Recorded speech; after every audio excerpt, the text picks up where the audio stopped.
प्रेक्षकांनो, मालिकेचा कसला जबरदस्त भाग आपल्याला पाहायला मिळणार आहे.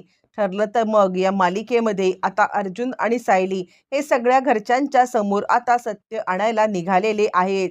सगळ्या घरच्यांच्या समोर आता सत्य आणत असताना मात्र आता या सगळ्यामध्ये काहीही झालं तरी सुद्धा मात्र आता कोणीतरी अशी विश्वासाची व्यक्ती जे सगळं सत्य सांगू शकेल त्याच व्यक्तीला आता मात्र समोर आणत सगळा सत्याचा उलगडा करायचं इकडे आता ठरवलेलं आहे, ते म्हणजे स्वतः आता अर्जुनने. आणि त्यासाठी जर हे सगळं कुणी करत शकत असेल तर ते फक्त आणि फक्त मधुभाऊ आहेत.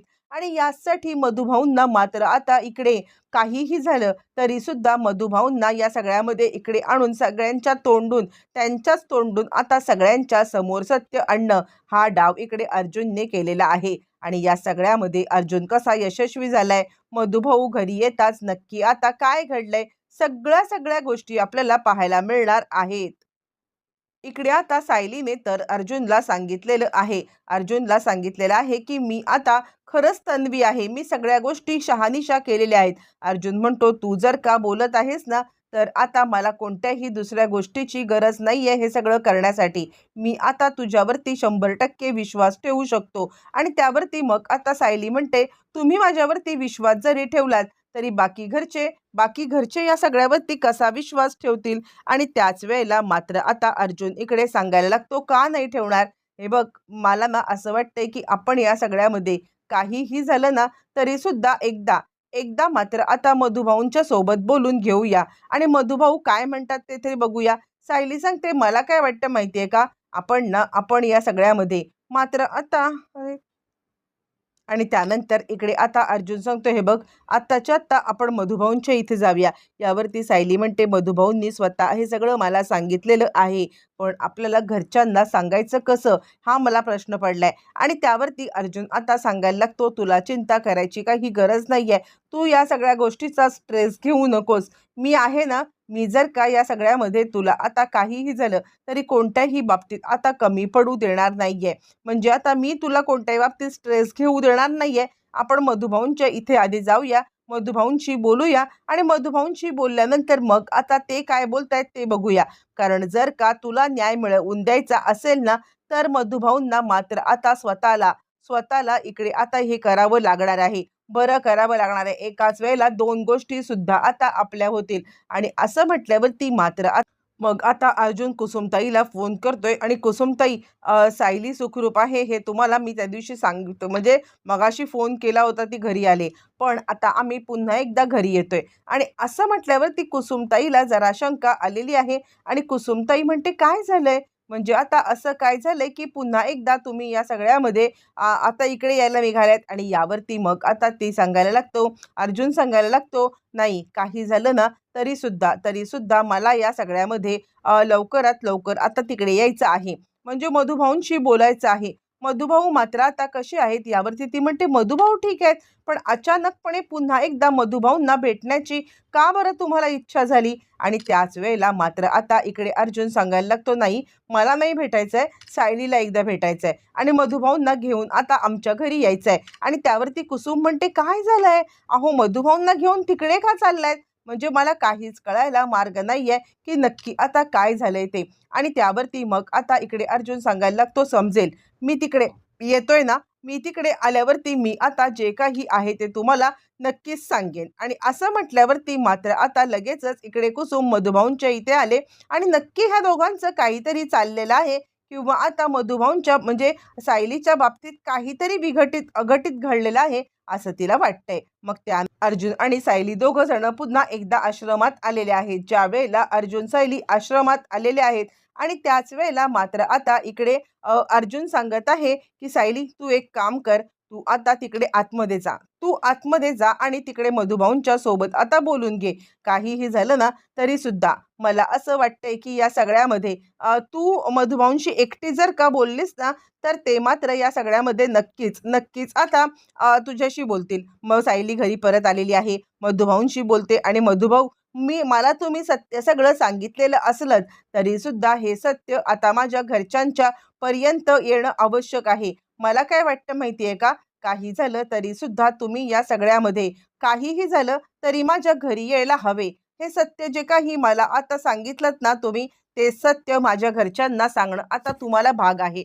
मधुभाऊ काहीच बोलत नाहीयेत आणि त्यावरती सायली आता सांगते, मधुभाऊ याल ना तुम्ही माझ्यासोबत? आणि चक्क मधुभाऊ डोळे आता हलवतात. ज्या वेळेला मधुभाऊ डोळे हलवतात आणि त्याच वेळेला मात्र आता इकडे सायली अर्जुनला बोलवते. अर्जुन सर लवकर या, अर्जुन सर लवकर या, असं म्हणत ती आता अर्जुनला आवाज देते.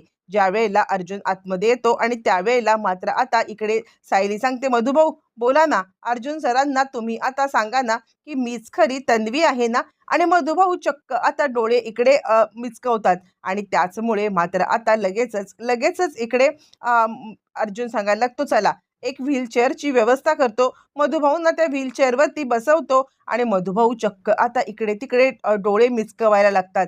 सायली आता विचार करते, खरंच मधुभाऊ माझ्या घरच्यांच्या समोर आता तुम्ही हे सगळं सत्य सांगू शकाल ना? मधुभाऊ मी तुमच्या आशेवरती आहे. मला काहीही झालं ना तरी फक्त आता तुमच्याकडूनच आशा आहे, असं म्हणत ती आता मधुभाऊंशी बोलत आहे. बरं तोपर्यंत मग आता लगेचच इकडे मधुभाऊ डोळे मिचकवतात आणि त्यानंतर व्हीलचेअरची व्यवस्था होते. अर्जुन मधुभाऊंना व्हीलचेअरवरती बसवतो आणि त्यानंतर घरी यायला निघतात. तोपर्यंत घरच्यांना काहीच कल्पना नाहीये नक्की काय झालंय. आणि त्यानंतर ज्या वेळेला मधुभाऊंना घेऊन अर्जुन निघालाय आणि त्यावेळेला कुसुम सांगायला लागते की काय झालंय, तुम्ही अचानकपणे असा निर्णय का घेतलात, मला खरंच काही कळायला मार्ग नाहीये. आणि त्यावरती मात्र आता अर्जुन सांगतो, समजेल कुसुमताई, मी आता तुम्हाला सगळं सांगतो नंतर. यावरती सायली म्हणते, कुसुमताई अगं मला ना मधुभाऊंनी सांगितलेलं आहे की मीच खरी तन्वी आहे म्हणून. आणि त्यावरती अर्जुन म्हणतो, त्याच कारणासाठी आता घरच्यांना जर का सगळं सांगायचंय तर मला असं वाटतं आता आम्ही इकडे घेऊन जातोय सायलीला घरी. आणि म्हणूनच सायलीला घरी घेऊन जात असताना मधुभाऊ सोबत असतील ना तर ते कदाचित व्यवस्थितरित्या सगळं सांगू शकतील असं मला वाटतंय. असं म्हटल्यावरती आता इकडे कुसुम सांगायला लागते, असं असेल तर इतक्या आनंदाची गोष्ट आहे ना की तुम्ही सगळेच जण मात्र आता घरामधले सगळेच जण खुश होतील. यावरती अर्जुन म्हणतो, हो खुश तर होतील, पण मला त्यांच्यासोबत कोणताही आता इकडे म्हणजे धोका नाही द्यायचा आहे, म्हणून त्यांना कोणत्याही प्रकारे नंतर कोणता त्रास व्हायला नको, म्हणून आता मधुभाऊंच्या समोरच हा सगळा सोक्षमोक्ष लावणार आहोत. असं म्हटल्यावरती आता मधुभाऊंना घेऊन अर्जुन आणि सायली निघा. आता अजूनही अर्जुनचा फोन न आल्या कारणाने सगळेजण खूप अस्वस्थ. आणि अश्विन सांगायला लागतो, दादाला फोन लाव. सुमन म्हणते, मी फोन लावते अर्जुनचा, पण फोन काही लागत नाहीये, मला कळतच नाहीये सायली सापडली की नाही सापडली. आणि तेवढ्यातच प्रतिभा म्हणते, खरंच मला कळत नाहीये, मी सायलीला इकडे आणल्यापासून आता तिच्यासोबत असं काहीतरी होतंय ना, मला असं वाटतंय उगाचच तिला माहेरपणाला मी इकडे आणलं की काय. आणि त्यावरती कल्पना सांगायला लागते, प्रतिमा तू स्वतःला उगाचच त्रास करून घेऊ नको, असं काही नाहीये. अगं तू आवडीने तिला इकडे आणलेलं आहेस आणि आता कसं आहे ना, तिला या सगळ्यामध्ये काहीतरी त्रास होतोय ना, तो त्रास इकडे राहिली असती काय, घरी असती काय, कुठेही तिला तो त्रास झालाच असता. म्हणून मला असं वाटतंय की प्रतिमा तू स्वतःला त्रास करून घेऊ नकोस. सायली येईल आणि सायली काही इतकी इमॅच्युअर नाहीये की ती आता काहीतरी वेडवाकडं करेल. तिला कळतंय तिची जबाबदारी, तिच्या बाळाची जबाबदारी, हे सगळं मात्र आता तिला कळत आहे. असं चालू असताना मात्र आता या सगळ्यामध्ये हा विषय चालू आहे आणि तितक्यात अर्जुनचा फोन आलाय. अर्जुन आता फोन करून सांगायला लागतोय की काळजी करू नका, मी सायलीला घेऊन येतोय आणि सोबतच एक गुड न्यूज सुद्धा. इकडे आता अर्जुन सांगतोय, तुमच्यासाठी सगळ्यांसाठी गुड न्यूज आहे. फोन ठेवल्यावरती आता इकडे सगळेच जण चर्चा करतात, कसली गुड न्यूज असेल, काय असेल. सायली तर सापडले ही आनंदाची गोष्ट आहे, पण प्रतिमा का कुणास ठाऊक उदास आहे. कल्पना तिला समजावते आणि सुमन सांगते, वहिनी काय झालं, सायली तर सापडलेली आहे, मग तुम्ही अशा उदास का आहात. आणि त्यावरती मात्र आता लगेचच इकडे सांगायला लागते ती म्हणजे स्वतः कल्पना की असू दे ग, तिला आता काय म्हणजे असं वाटते की सायली तिच्याकडे आले, पण असं काही काळजी करू नको, सायली येईलच थोड्या वेळात. त्यानंतर ती सांगते, काही सकाळी बिचाऱ्या पोरीने सकाळपासून काही खाल्लेलं सुद्धा आता नाहीये, असं म्हणत लगेचच ती काहीतरी सायलीसाठी बनवायला.